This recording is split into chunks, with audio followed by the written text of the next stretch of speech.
Parametrli.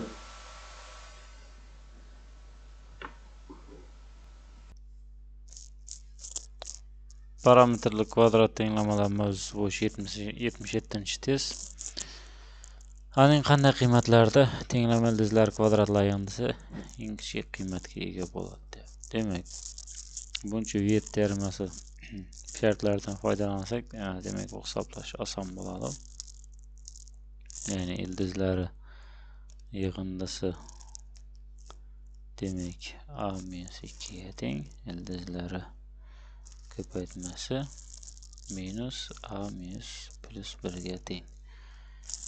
Endi bu narsa kvadratlarini, demak ildizlari kvadratlarning yig'indisi deyapti. Demak, mana bu narsani ikkala tomonni ham kvadratga oshirib olamiz. Shu holatda bemalol hisoblashimiz mumkin bo'ladi.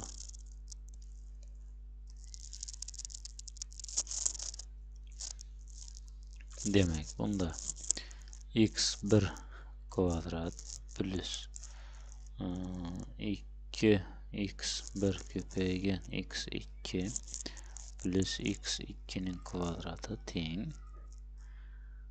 Bu yerda a minus 2 ning kvadrati bo'ladi.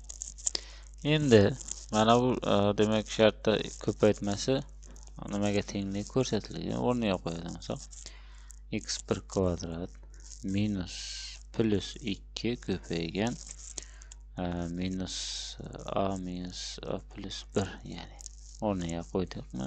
x1 x2 ni o'rniga shu. Demak, x2 ning kvadrati teng a minus 2 ning qos kvadrati bo'ladi.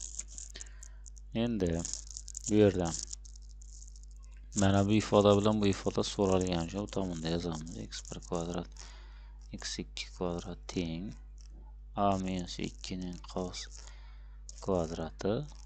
Demak, mana bu minus 2 bo'ladi.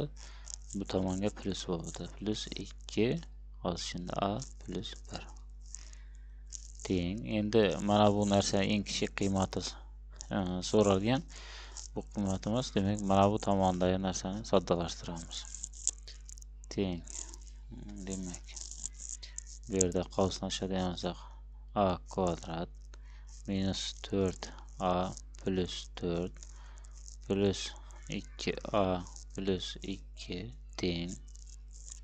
Endi a kvadrat demak minus 2a mana bu bilan mana bu bitib plus 6 teng.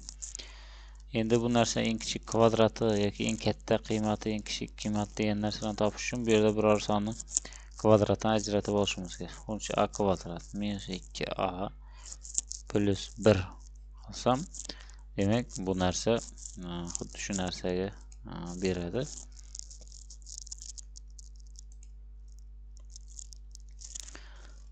Demak, plus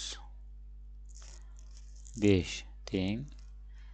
Mana bu qismi a minus 1 ning qos kvadrati plus 5 shaklida yozib oldim. Endi sonning kvadrati qachon eng kichik qiymatiga ega bo'ladi? Qachonki son 0 ga teng bo'lsa, ya'ni a minus 1 teng 0 bo'lgan holatda, ya'ni a teng 1 bo'lgan holatda mana bu ifodamiz eng kichik qiymatiga. Mana shu narsa eng kichik qiymatiga ega bo'lgan payti, demak mana bu tengligimiz eng kichik, ya'ni 5 ga. Eng kichik qiymati 5 ga teng bo'ladi. A teng 1 bo'lgan payti. Shuning uchun javob a teng 1 bo'lgan payti olinadi.